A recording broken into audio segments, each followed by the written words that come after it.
देखो जी, अब ज़्यादा हो रहा है, समझे। आप अगर नहीं बोल सकते तो फिर आपको शर्म आती है तो मुझे बता दीजिए, मैं कह दूंगी दीदी और जीजा जी से। नहीं नहीं, तुम कुछ मत कहना, आज मैं कोशिश करता हूँ कि कह दूँ, मतलब हद है। कोशिश करता हूँ, क्या होता है। देखिए, सीधे सीधे बोलिए, आपसे होगा या नहीं, आप कह पाएंगे या नहीं। और मैं कोई गलत बात कहने या लड़ाई करने को थोड़ा कह रही हूँ आपसे। आज तक कुछ गलत करवाया है कभी आपसे? अरे बाबा, मैंने कहा ये सब कभी तुमसे। बुरा तो मुझे भी बहुत लगता है पर कुछ कह नहीं पाता, लेकिन मुझे आज भर का मौका दो, पक्का कह दूंगा। पंकज ने पत्नी शैला को आश्वासन तो दे दिया था, वो अपनी बहन और जीजा को कह देगा, पर शैला को शक था कि शायद ही पंकज की जुबान खुल पाए अपनी बड़ी बहन और बहनोई के आगे।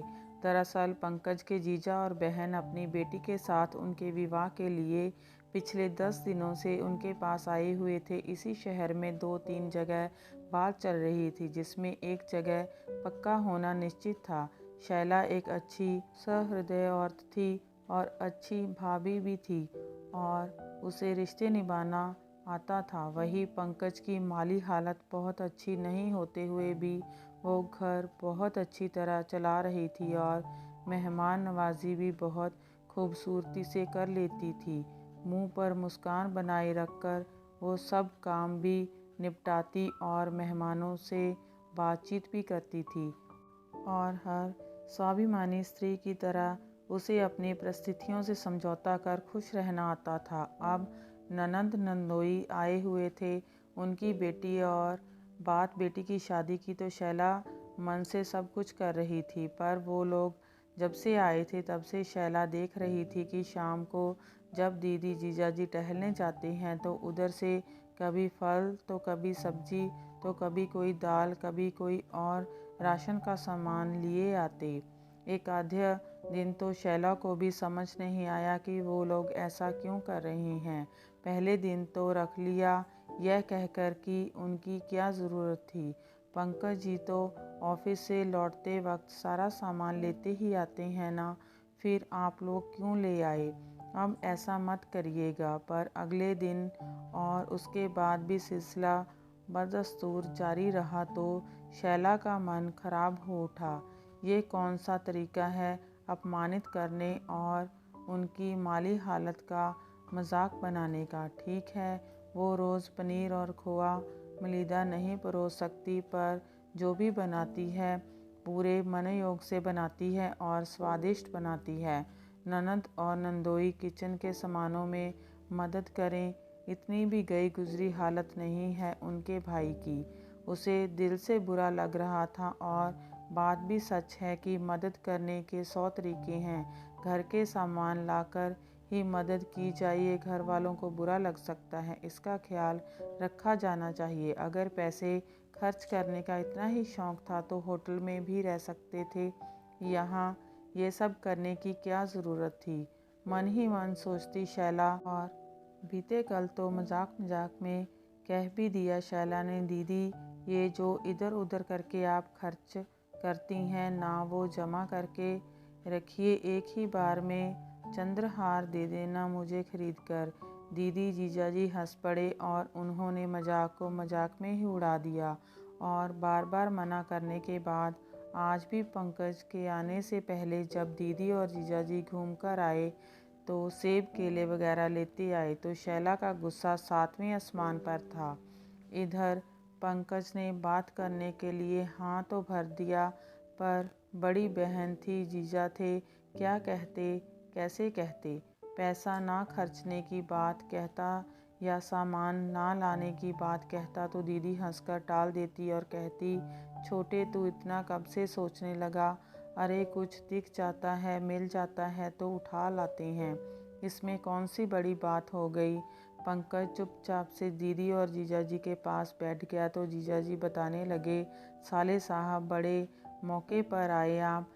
अभी अभी शुक्ला जी का फ़ोन आया था, वो प्रिया से मिलना चाहते हैं और कहिए तो औपचारिक रूप से रिश्ता पक्का ही कर लेना चाहते हैं। हमने होटल की बात की तो कह रहे थे नहीं, घर पर ही आ जाएंगे। तो मैं क्या कह रहा था, इसलिए दोनों मिलकर उनके स्वागत का प्रबंध कर आते हैं।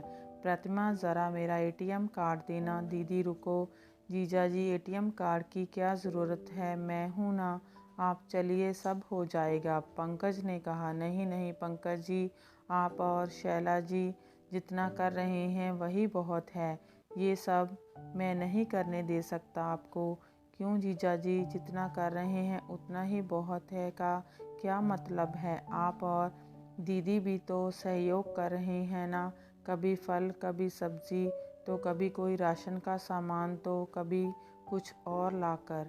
तो उसी तरह मैं सारे इंतज़ाम करूँगा। आप जैसे अभी मदद कर रहे हैं वैसे उसमें भी मदद कर देना। मानता हूँ आपके जैसी हैसियत नहीं सारे इंतज़ाम करने की मेरी, पर कोशिश बढ़िया करने की ही करूँगा।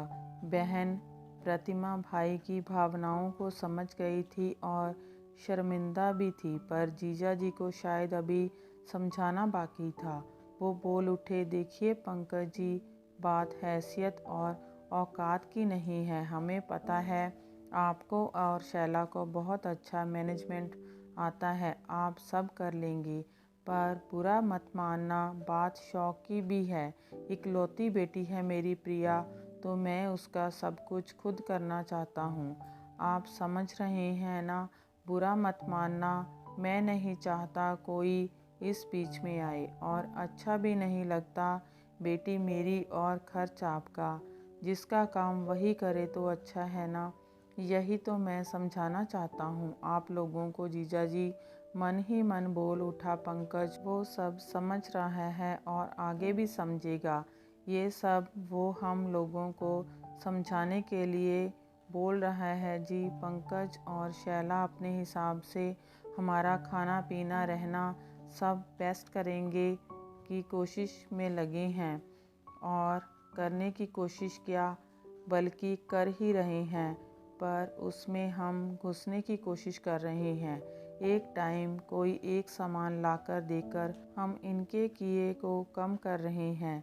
मेहमान नवाजी के इनका शौक के बीच तो हम आ ही रहे हैं, साथ ही इन्हें कमतरी का एहसास भी दिला रहे हैं। और सच में मुझे बुरा लग रहा है, अब मम्मी पापा नहीं है तो हम ऐसा कर रहे हैं। मम्मी पापा रहते तो क्या हम ऐसा करने देते? कितना बुरा लग रहा होगा शैला को, मुझे अभी एहसास हो रहा है। प्रतिमा ने आगे आकर कहा, कोई नहीं दीदी, गलती इंसानों से ही होती है। यह आपका अपना घर है, मायका है, आपको एहसान नहीं चुकाना है, हक से रहना है। शैला कई दिनों से मुझे कह रही थी कि मैं आप लोगों से इस संदर्भ में बात करूं, पर मुझे बोलते ही नहीं बनता था। मैं जानता हूँ ऐसा करके आप हमारी मदद ही करना चाहते हैं, पर ऐसे अच्छा नहीं लगता। और निश्चित रहिए अब हमें मदद की ज़रूरत होगी, बेहिचक मांग लेंगे, पर किचन में ये छोटा मोटा सहयोग शैला और मुझे हीन भावना से भर देता है। दी, आप ये ना करें बस। चाय के बहाने किचन में आकर धीरज ने संक्षेप में सारी बातें शैला को बताई तो उसका भी उतरा चेहरा पहले जैसा खिल उठा। भाई बीवी से गुफ्तगू ख़त्म हो गई हो तो चलें, जीजाजी ने आवाज़ दी। हाँ जीजाजी चलिए ना, पंकज ने रसोई से बाहर आते हुए कहा। अब तो एटीएम रख सकता हूँ ना साले साहब और सलह साहिबा, जीजाजी ने आदेश लेने की मुद्रा बनाकर कहा। हाँ जीजाजी, मैं भी तो अपने गले की सफाई शुरू कर दूं, उस पर चंद्रहार जो सजने वाला है। शैला की इस बात पर सब हंस पड़े और माहौल फिर से खुशनुमा हो उठा।